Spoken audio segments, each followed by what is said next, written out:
60வது விதேசம் திருக்குருகூர் என்கின்ற ஆழ்வார் திருநகரி. ஆழ்வார் சம்பிரதாயத்தை சொன்னாலே நம்மாழ்வார் தான். பாக்கி ஆழ்வார்களுக்கு பெயரிட்டு சொல்ல வேண்டும். திருமங்கை ஆழ்வார், பெரிய ஆழ்வார், பொய்கை ஆழ்வார். ஆழ்வார் சாதிச்சார் நீங்க உபன்யாசத்தை கேட்டீங்கன்னு சொல்லுங்க. விஷயம் தெரிஞ்சவரா இருந்தா நம்மாழ்வாருக்கு மட்டும்தான் ஆழ்வார் பேருனா ஆழ்வார் தான் அவர்தான்.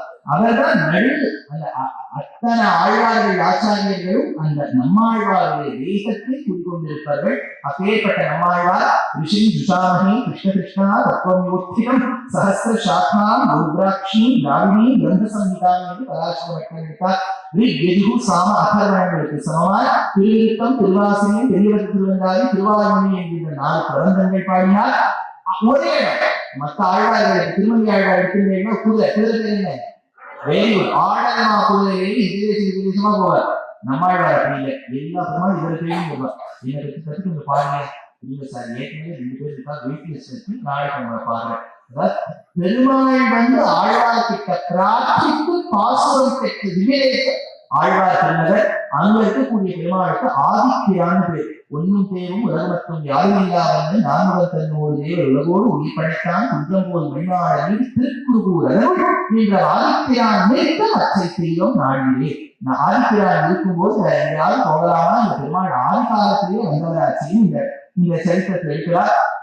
ரொம்ப ஆச்சரியமான கஷேத்திரம். ஆதிநாதவல்லின்னு பேரு. பிரம்மா அவர்கிட்ட போய் கேட்டுட்டார், உயர்ந்த இடம் சொல்லுங்க பூமியில தவம் செய்வதற்குன்னு சொன்ன உடனே இந்த குருகாபுரி என்கின்ற கஷேத்திரத்துக்கு வாங்கன்னு சொல்லியிருக்கார். இன்னொரு இடத்துல ஒரு சின்ன டீட்டெயில் படிச்ச ஒரு ஹிஸ்டாரி எழுதியிருக்கார். குருக்ஷேத்திரத்துல ஆண்ட குரு மன்னர்கள் அவருக்கு இன்வெஸ்ட்மெண்ட்காக ஒரு இடத்த வாங்குறோம், இந்த இடத்துல நாசிக்கு ஒரு ஏக்கர் வாங்கி ரொம்ப பணம் இருக்குன்னா அங்க வாங்கி இங்க வாங்கன்னு சொல்ற மாதிரி அந்த இடத்துல குருக்ஷேத்திரத்துல குரு பூமியில இருந்தவர்கள் இந்த இடத்துல இடம் வாங்கிட்டார். குரு பூமி மன்னர்கள் ஆண்டதால் குருகூர் அப்படின்னு பேர் இருக்கும். ஆழ்வார் திருக்குருகூர்னு சொல்றோம் இல்லையா, அதனால குருகூர்னு இருக்கு. இன்னொரு சரித்திரம், ஒரு நாள் அங்க உண்ட பாகவதோத்தமர்கள் பகவத் பிரசாதத்தை உண்ட மிச்சத்தை சாப்பிட்டு மோட்சம் போயிட்டோம். கோணகம் செய்த சேனம் கருவரே புனிதமன்றே அப்படின்னு அந்த இடத்துல எடுத்துக்கா. தாந்தன் என்கின்றவர் இந்த பெருமாளுக்கு கைங்கரியம் செய்ய இந்திரன் அவனை அவமானப்படுத்த அவரும் தான் இந்திரன் பிராயசித்தம் செய்து அவர்கிட்ட க்ஷமாபணம் கேட்டு இந்த தாந்தனும் வைகுண்டம் சென்றான்.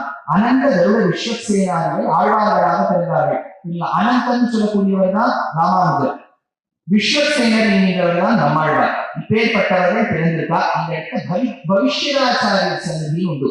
நம்மாழ்வாருக்கு அப்புறம் ராமானுஜருக்கு முன்னாடி ராமானுஜருடைய விக்கிரகம் ஏற்பட்ட ஊர் இந்த ஊர். தாமிரபரணி நதியை தாய்த்து ஏற்பட்ட இடம் பவிஷ்யராச்சாரிய சன்னதி. இங்க பின்னாடி போகும்போது ரொம்ப அழகான சன்னதி ராமானுஜர் செய்கிறார்.